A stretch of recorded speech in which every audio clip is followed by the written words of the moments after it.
आप सब लोग कैसे हो। तो बच्चों, हम लोग हमारे पिछले कक्षा में अभ्यास प्रश्न कर रहे थे, है ना। इकाई 7 जीवों में अनुकूलन का अभ्यास प्रश्न कर रहे थे।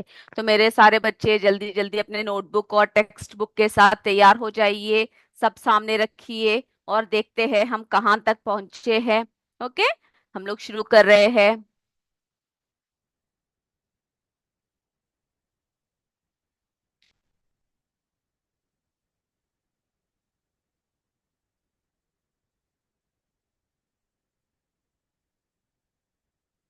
चलिए। तो बच्चों, हम लोग जो है हमारा प्रश्न 8 कर रहे थे, है ना। प्रश्न 8 कर रहे थे, वायवीय जंतुओं में अनुकूलन को संक्षेप में वर्णन कीजिए। और ये हमने प्रश्न लिख लिया था और हमने जो है थोड़ा बहुत इसका उत्तर भी करना शुरू कर दिया था। सब देखिए अपने नोटबुक में हम लोग कहाँ तक पहुंचे हैं। चलिए, तो हम लोग उत्तर दिखा रहे हैं। जिनका कुछ छूट गया हो वो दोबारा क्या कर लीजिएगा, उसको पूरा कर लीजिएगा। प्रश्न 8, वायवीय जंतुओं में अनुकूलन को संक्षेप में वर्णन कीजिए। तो हम लोग किसके बारे में बात कर रहे हैं बच्चों? वायवीय जंतुओं के बारे में, यानी पक्षियों और कीटों के बारे में। जो क्या करते हैं वे कीट, जो आकाश में उड़ते हैं या जो वायु में उड़ते हैं, ठीक है। तो पक्षियों और कीटों का शरीर उड़ने के अनुकूल होता है। ये पॉइंट आपने लिख लिया ना। उसके बाद फिर क्या लिखना है आपको?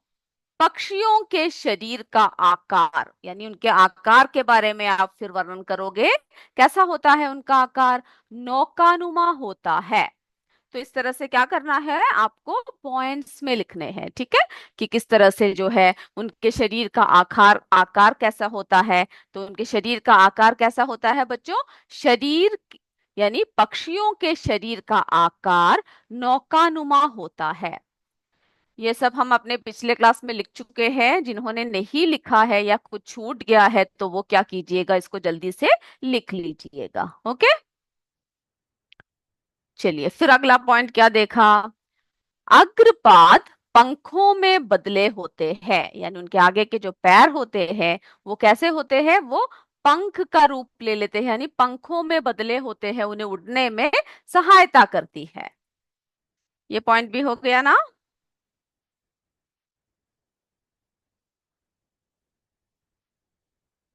चलिए, उसके बाद अगला पॉइंट क्या लिखोगे आप? हड्डियां, उनकी हड्डियां कैसी होती है बच्चों? उनकी जो हड्डियां होती है खोखली और हल्की होती है। हड्डियां खोखली और हल्की होती है। यानी जो उसकी हड्डियां जो बोल रहे हैं उनकी अस्थियां, ठीक है। उनकी अस्थियां कैसी होती है बच्चों? खोखली होती है और जो है हल्की होती है, जो उन्हें क्या करती है? उड़ने में सहायता करती है। चलिए, यहां तक हो चुका है ना।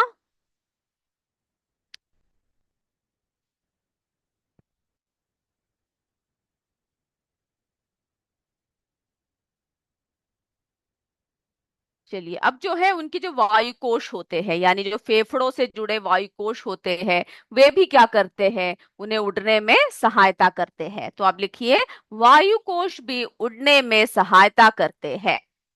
तो उनके जो वायु कोश होते हैं, जो फेफड़ों से जुड़े हुए वायु कोश होते हैं, वे भी क्या करते हैं? वे भी उन्हें उड़ने में सहायता करते हैं।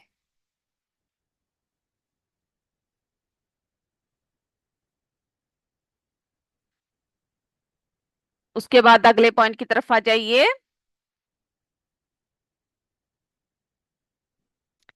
कीट, कीट, यानी कीट भी क्या होते हैं? छोटे छोटे जो कीट होते हैं वे भी उड़ते हैं, है ना। तो कीट छोटे और हल्के शरीर वाले होते हैं। कैसा होता है? हल्के और छोटे, ठीक है। तो कीट छोटे और हल्के शरीर वाले होते हैं और दो जोड़ी पंख होते हैं। उनमें क्या होता है?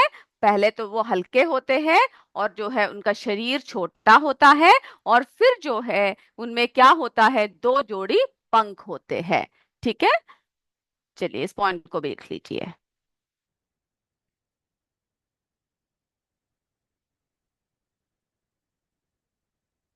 यहाँ तक सभी का हो चुका है तो वो अपना अगला प्रश्न लिख लीजिए। जिनका नहीं हुआ वे लिखिए। और जिन बच्चों का हो चुका है उनका अगला प्रश्न। ठीक है। अगला प्रश्न देखिए किताब में क्या दे रखा है। मदार किस वातावरण में उगने वाला पौधा है? मंदार किस वातावरण में उगने वाला पौधा है वो भी जरा लिख लीजिए। पहले ये पॉइंट्स लिख लीजिए। ठीक है।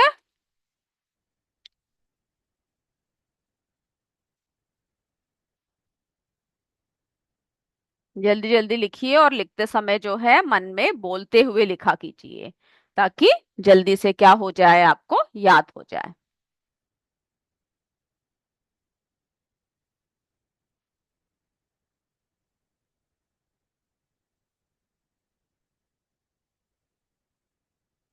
चलिए हो गया। किसी का नहीं हुआ तो वो वेट करने को बोल सकते हैं, अगर हो चुका है तो अगला प्रश्न देखिए। 9वां प्रश्न लिख लीजिए। मद्दार किस वातावरण में उगने वाला पौधा है?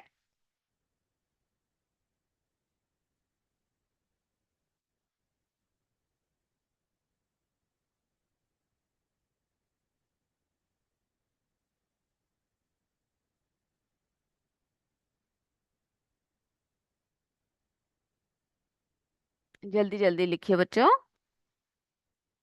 हो गया तो यस बोल दीजिए, नहीं तो हम लोग रुकते हैं थोड़ी देर।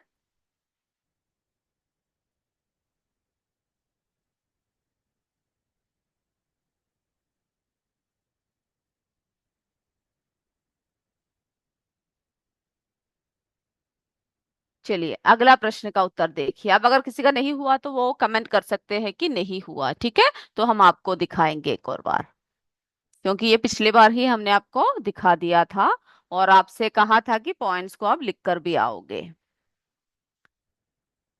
चलिए, मदार किस वातावरण में उगने वाला पौधा है? तो इसका उत्तर लिख लीजिए। मदार मरुस्थलीय वातावरण में उगने वाला पौधा है। किस वातावरण में उगने वाला पौधा है? मरुस्थलीय। प्रश्न को जो है बुक से लिख लीजिए, फिर जो है उत्तर लिखिए।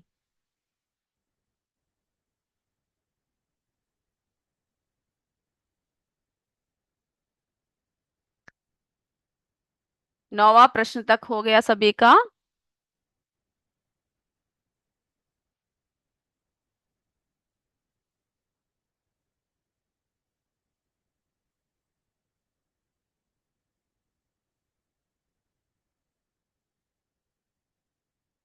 चलिए, आज शहनशाहपुर में क्या हो रहा है? मोबाइल से क्लास चल रहा है, लाइट नहीं है। लाइट ना होने की वजह से हमें जो है बहुत दिक्कत होती है ना। हमें जो है मोबाइल से हम लोग सारे एक साथ बैठ के देखने में मुश्किल होती है। ठीक है, कोई बात नहीं। चलिए यहाँ तक हो गया बच्चों, 9वां प्रश्न तक हो गया। तो आप लोग ऐसा कीजिए, 10वां प्रश्न लिख लीजिए। जिनका 9वां प्रश्न खत्म हो चुका है, जिनका 9वां प्रश्न समाप्त हो चुका है, वे क्या करेंगे? अपना 10वां प्रश्न, किन्हीं दो उभयचर जंतुओं के नाम लिखिए। ये जो है प्रश्न 10, ये आपको जो है बिना बताए ही आपको स्वयं ही लिखना होगा। ठीक है, क्योंकि आपको पता है इसका उत्तर क्या है। किन्हीं दो उभयचर जंतुओं के नाम लिखिए। 10वां प्रश्न। तो उभयचर जंतु कौन से होते हैं बच्चों? जो जल में और स्थल में दोनों ही रह सकते हैं। ठीक है। उत्तर क्या है? मेंढक और कछुआ।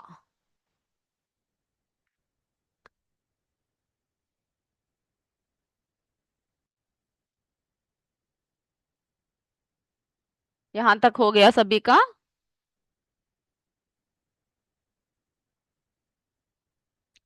जिनका 10वां प्रश्न हो चुका है, अगला प्रश्न लिख लीजिए। 11वां प्रश्न, जलीय अनुकूलन में पंख की भूमिका बताइए। ठीक है, अगला प्रश्न लिख लीजिए। 11वां प्रश्न लिख लीजिए। जलीय अनुकूलन में पंख की भूमिका बताइए।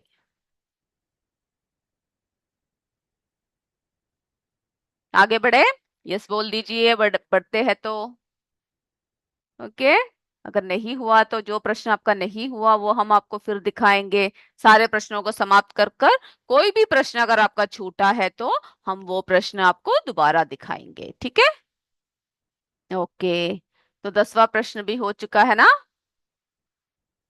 अब जो है 11वां प्रश्न देखिए।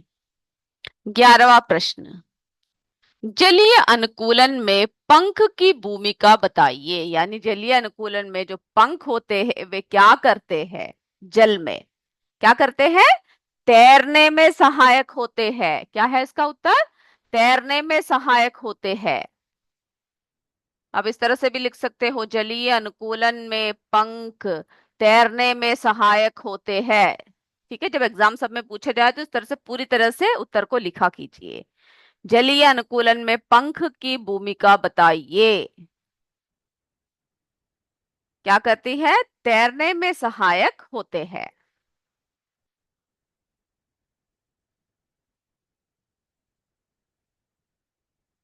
बहुत छोटे छोटे उत्तर हैं, आप जल्दी जल्दी लिख सकते हो।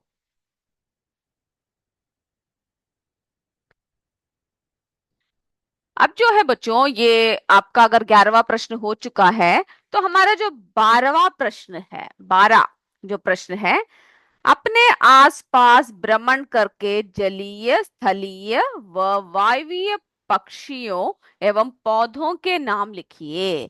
तो ये जो प्रश्न है ये आपको स्वयं करना है, क्योंकि आपको जो है क्या करना है, अपने आसपास देखना है। यानी आपके घर के आसपास देखने हैं कि कौन कौन से जलीय पौधे हैं या जलीय पक्षी है, कौन से स्थलीय है, ठीक है, कौन से वायवीय।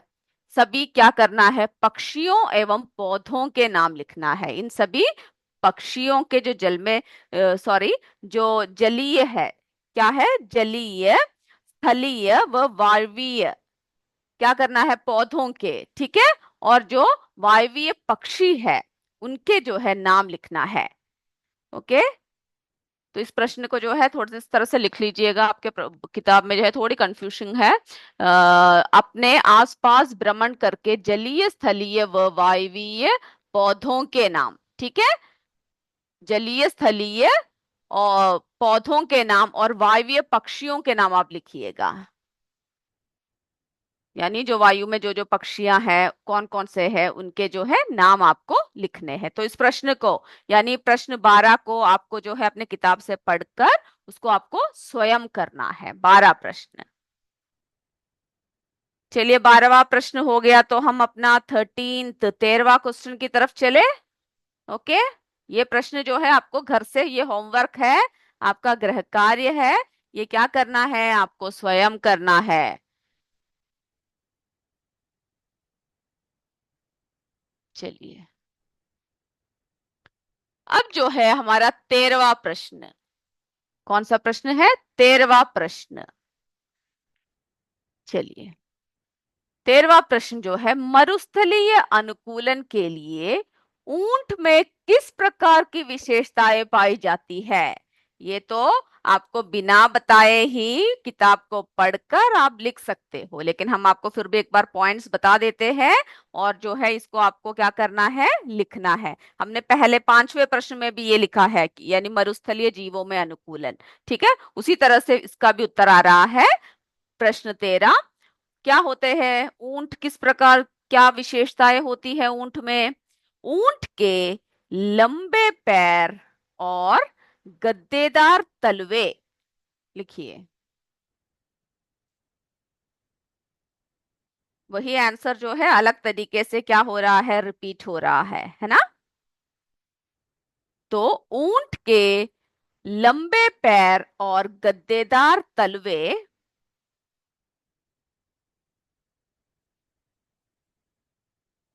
से रेत पर चलना आसान होता है। तो जैसे ही आप ऊंट की बात करोगे, आपको क्या याद होना चाहिए कि ऊंट के जो है लंबे पैर होते हैं, है ना, और इनके तलवे कैसे होते हैं, गद्देदार होते हैं, जो उन्हें रेत में चलने में आसानी प्रदान करता है, वे आसानी से चल सकते हैं। फिर जो है अगला पॉइंट क्या है बच्चों, खुरदरी त्वचा से पानी की कम ही कपत होती है, यानी इनकी त्वचा जो है खुरदरी है ना। तो उससे क्या होगा, पानी की कम कपत होती है, यानी कम पानी जो है वे यूज करते हैं, इस्तेमाल करते हैं। तो ये पॉइंट भी लिख लीजिए।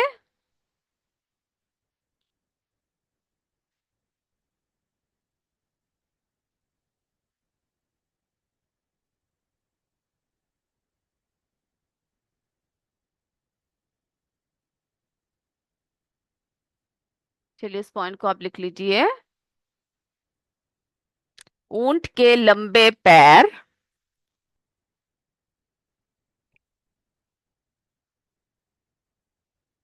चलिए मेरे बच्चों ने लिख लिया होगा, है ना।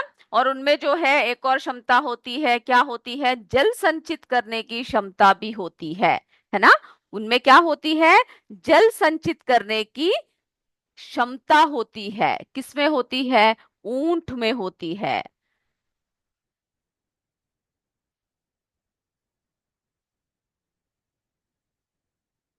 चलिए हो गया बोल रहे हैं शाश्वान। ओके, मैं उम्मीद कर रही हूँ सभी का हो गया होगा, क्योंकि ये जो है आप आसानी से स्वयं ही लिख सकते हो। और आज हमारा एक एमसीक्यू भी है, उसके बाद जो है हमारा चैप्टर समाप्त हो जाएगा। और अगले कक्षा में हम लोग अगला चैप्टर को करेंगे, ठीक है, अगला इकाई करेंगे। और आने से पहले आप लोग सब क्या करोगे, पढ़कर आओगे। अब देखिए ये प्रश्न फिर इस तरह से आया हुआ है ना। यानी आप, आपको इस चैप्टर में जो है, इस इकाई में जो है मरुस्थलीय जीव के बारे में, वायवीय जीव के बारे में, और जो है किस तरह के जो जलीय पौधे है ना, स्थलीय पौधे, ये सब जो है सिर्फ पढ़ के रख लेना है। फिर जो है प्रश्न जब आएगा तो क्या होगा, इधर उधर करके प्रश्न आएगा कि आप जो है कभी भी क्या कर सकते हो, उसका उत्तर लिख सकते हो, ठीक है। तो देखिए अब अगला प्रश्न क्या आ गया, पक्षियों में उड़ने के लिए अनुकूलन किन विशेषताओं के कारण होती है ना। ये प्रश्न जो है हमने क्या पहले से पढ़ भी रखा है और देख लिखा भी हुआ है अभी, कि वायवीय वायवीय जंतुओं में अनुकूलन, है ना। तो उसी तरह से जो है पक्षियों का भी आपको क्या करना है, लिखना है। पक्षियों का भी क्या करना है, आपको लिखना है। चलिए, पक्षियों में अग्रपाद पंखों में बदले होते हैं, यानी किस रूप में होते हैं, पंख में। पंख में बदले होते हैं। शरीर का आकार नौकानुमा होता है। हड्डियां खोखली और हल्की होती है। वायु कोश भी उड़ने में सहायक होते हैं। सेम आंसर है, ठीक है। इसको क्या करना है, आपको लिखना है, तो उसी तरह से लिखना है।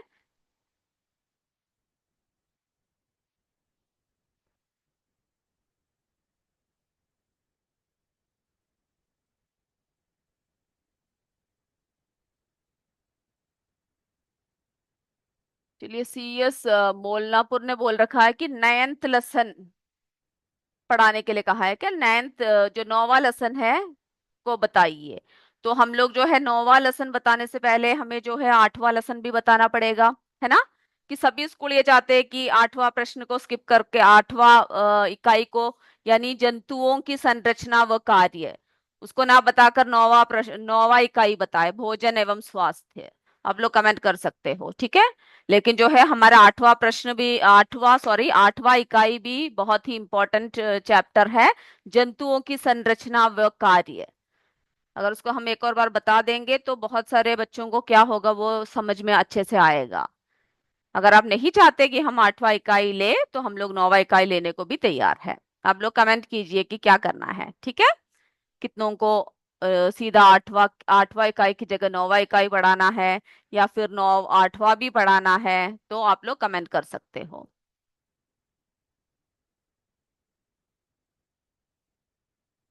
चलिए ये प्रश्न जल्दी से लिख लीजिए, क्योंकि अभी हमसे सिर्फ एक ही स्कूल ने कहा है कि नौवां इकाई यानी भोजन एवं स्वास्थ्य पढ़ाने के लिए, ठीक है। बाकी स्कूलों का क्या, हाँ मैम एट बोल रहे हैं, ठीक है, क्योंकि एट्थ जो इकाई है वो भी काफी इम्पोर्टेंट है, ठीक है, बहुत ही इम्पोर्टेंट है, यस। एट लेसन भी पढ़ा दीजिए। ओके, हम लोग जो है आठवां लेसन पढ़ाने के बाद नौवां की तरफ चलेंगे, वो अच्छा होगा, ठीक है। चलिए आपने इस तरह सजेशन दिया, बहुत खुशी हुई देखकर।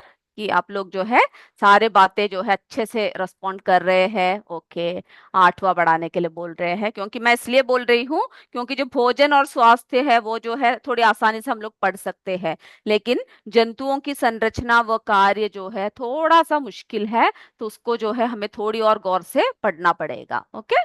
ओके, ठीक है, थैंक यू। ओके, अच्छा, तो अब हम लोग क्या करिए, ऐसा कोई है जिनका कोई भी प्रश्न छूटा हुआ है, वे बोल सकते हैं, नहीं तो हम लोग क्या करेंगे, हमारा एमसीक्यू की तरफ बढ़ेंगे। ठीक है, हम लोग जो है प्रश्न पूछने वाले हैं आज आपसे, उसकी तरफ चलेंगे, क्योंकि हमारे सारे प्रश्न उत्तर हो चुके हैं। अगर किसी का भी कोई प्रश्न छूट गया है तो वे कमेंट कर सकते हैं, हम आपको वो दोबारा दिखाएंगे। नहीं तो हम लोग ऐसे करते हैं कि हमारा जो प्रश्न यानी एमसीक्यू है जो हम लोग लेते हैं ना, वो हम लोग लेते हैं।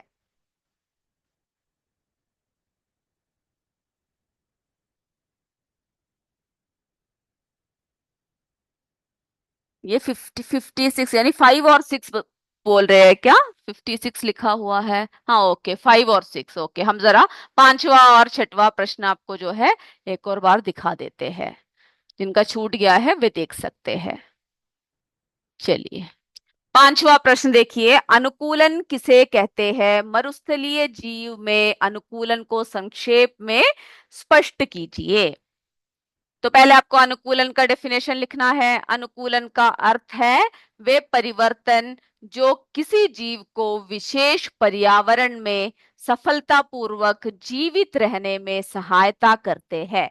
तो अनुकूलन का क्या करना है, पहले आपको जो है उसका डेफिनेशन लिखना है। उसके बाद जो है मरुस्थलीय जीवों में अनुकूलन क्या है, मरुस्थलीय जीवों में जो हमने अभी अभी बताया आपको वही सारे पॉइंट्स में ऐड करने हैं। ठीक है, मरुस्थलीय जीवों में पानी की कमी से बचाव के लिए खुरदरी त्वचा, लंबे पैर तथा गद्देदार तलवे रेगिस्तान में दौड़ने के लिए अनुकूलित होते हैं। उदाहरण के लिए ऊंट।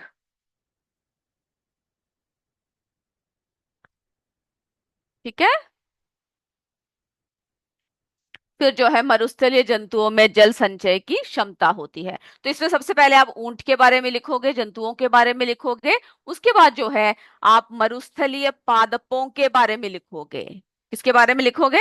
मरुस्थलीय जो पौधे होते हैं उनके बारे में लिखोगे, जो आपकी जो पेज नंबर 63 में दे रखा है। ठीक है, उसको देखकर जो है लिखना काफी है कि तना मांसल चपटा हरी और स्पंची हो जाता है, भोजन बनाने के साथ जल संचित करने का कार्य करती है, जड़ तंत्र अत्यंत अत्यधिक फैला हुआ होता है। ओके, उसको जो है आपको लिखना है। अब जो है छठवां प्रश्न भी इसी तरह से है, जलीय जीवों में अनुकूलन की विशेषताओं को संक्षेप में लिखिए। तो इसमें सबसे पहले आपको जो है मछली के बारे में लिखना है कि जलीय जीवों जैसे मछलियों में तैरने के लिए शरीर धारा रेखित कैसा होता है, शरीर धारा रेखित और चपटे पंख होते हैं। ठीक है, श्वसन के लिए क्लोम यानी गिल होते हैं, आंखों पर निमेशक पटल होती है। इस तरह से आपको क्या करना है, मछली की विशेषताएं लिखनी है। और उसके बाद जो है फिर क्या, और फिर ये भी लिखना है कि शरीर पर जलरोधी शल्क पाए जाते हैं। ठीक है, फिर जो है जलीय पौधे जो है उनके बारे में लिखना है कि शरीर कोमल और कमजोर होता है, पौधों में जड़ तंत्र कम विकसित होता है, जलीय पौधों के सभी भागों में जलरोधी मोम की परत पाई जाती है।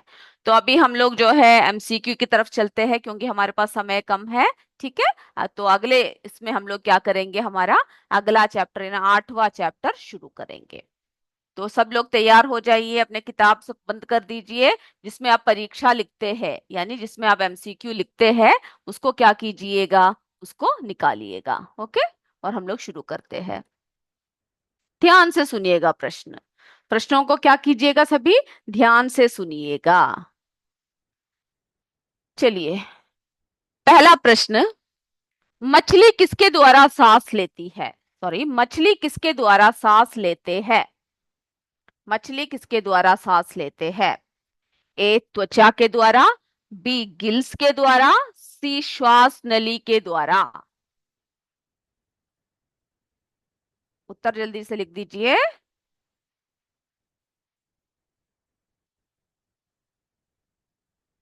चलिए, आठवां प्रश्न बोल रहे हैं हम लोग जो है अपने अगले इसमें हम लोग आपको आठवां दिखा। आठवां नहीं, आपने बी उत्तर लिखा हुआ है।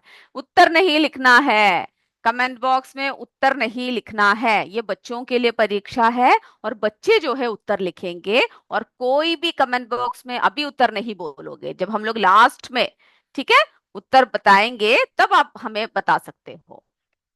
दूसरा प्रश्न देखिए।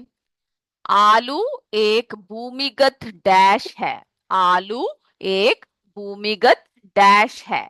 ए पेड़, बी पौधा, सी फूल। कोई भी उत्तर कमेंट नहीं करेगा।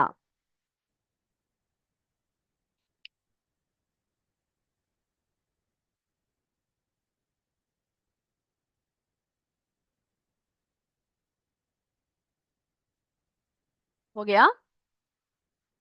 ओके, अगले प्रश्न की तरफ बढ़ते हैं। अगले प्रश्न की तरफ चलते हैं। पक्षियों की हड्डियां डैश होती है। पक्षियों की हड्डियां कैसे होती है? ए खोखली, बी भारी, सी कांटेदार।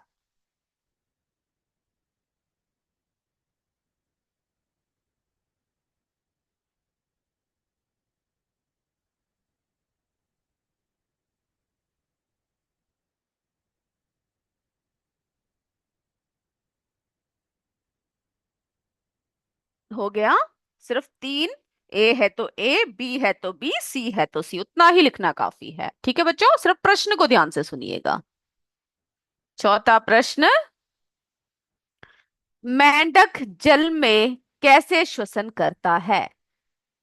मेंढक जल में कैसे श्वसन करता है?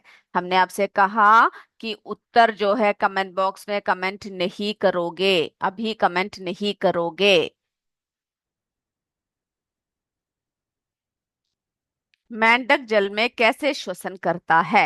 ए फेफड़ों द्वारा, बी मुंह द्वारा, सी त्वचा द्वारा। जल में पूछ रहे हैं, ठीक है, ध्यान रखना, मेंढक जल में।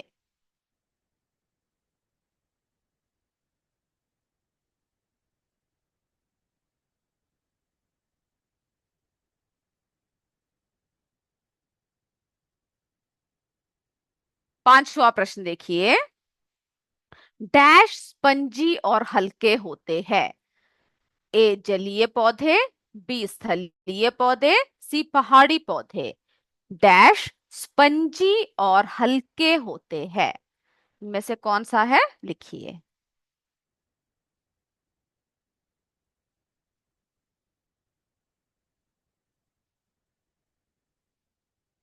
6वां प्रश्न। नीम, आम, बबूल। नीम, आम, बबूल तथा अमरूद डैश वृक्ष है। कैसे वृक्ष है? ए जलीय, बी स्थलीय, सी मरुस्थलीय।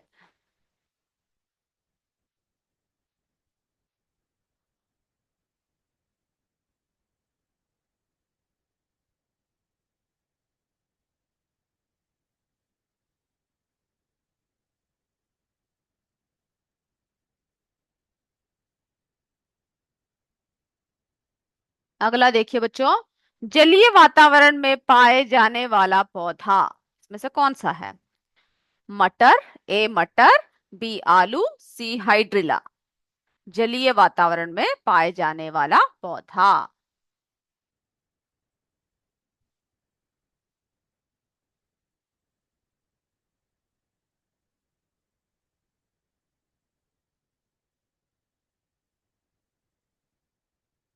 हो गया। आगे बढ़े।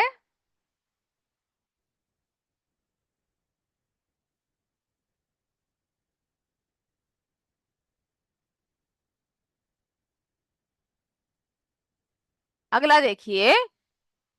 मरुस्थलीय, 8वां प्रश्न। मरुस्थलीय वातावरण में पाए जाने वाला पौधा। मरुस्थलीय वातावरण में पाए जाने वाला पौधा। ए नागफनी, बी सतावर, सी। ए और बी दोनों। बिल्कुल ध्यान से देखिएगा प्रश्नों को।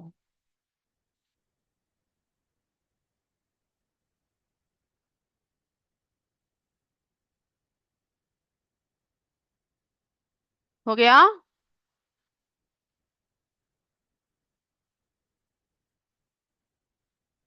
अब देखिए, नौवां प्रश्न देखिए।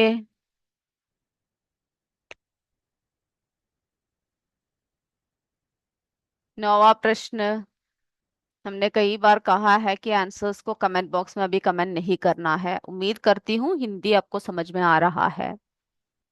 नौवां प्रश्न देखिए। इनमें से किसके शरीर पर जलरोधी शल्क पाए जाते हैं?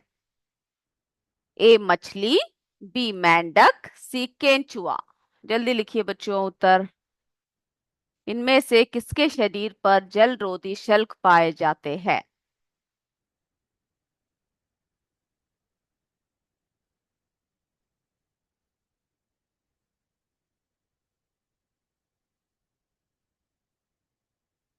10वां प्रश्न देखें।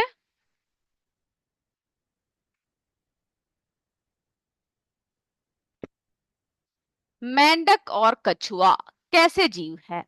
मेंढक और कछुआ कैसे जीव है? ठीक है, मैं 10वें प्रश्न पढ़ने के बाद 5वां प्रश्न एक और बार दिखाऊंगी, ठीक है। मेंढक और कछुआ कैसे जीव है? ए जलीय, बी स्थलीय, सी उभयचर। मेंढक और कछुआ कैसे जीव है? जलीय, स्थलीय, उभयचर। अब हम लोग जो है पीछे की तरफ चल रहे हैं, तो आप लोग जो जो प्रश्न नहीं हुआ है, आप लोग क्या कीजिएगा, उसको देखकर लिख लीजिएगा, ठीक है। तो 10वां प्रश्न सभी का हो गया ना?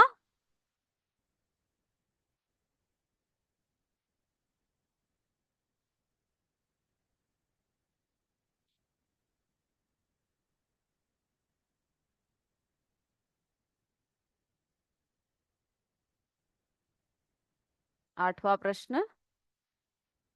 जिनका कुछ छूट गया है वे लिख सकते हैं उत्तर। 7वां प्रश्न।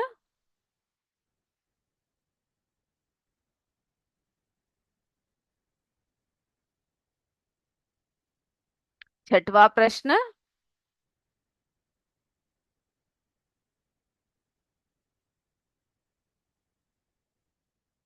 चलिए, 5वां प्रश्न पूछा था हमसे, डैश स्पंजी और हल्के होते हैं। ए जलीय पौधे, बी स्थलीय पौधे, सी पहाड़ी पौधे। स्पंजी और हल्के।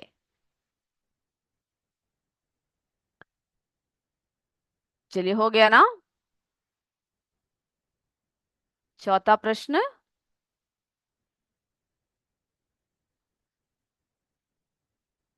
तीसरा प्रश्न। दूसरा प्रश्न। पहला प्रश्न। ओके, हो चुका है सभी का। अब हम लोग उत्तर की तरफ चलते हैं। अब अपने माइक को ऑन कर।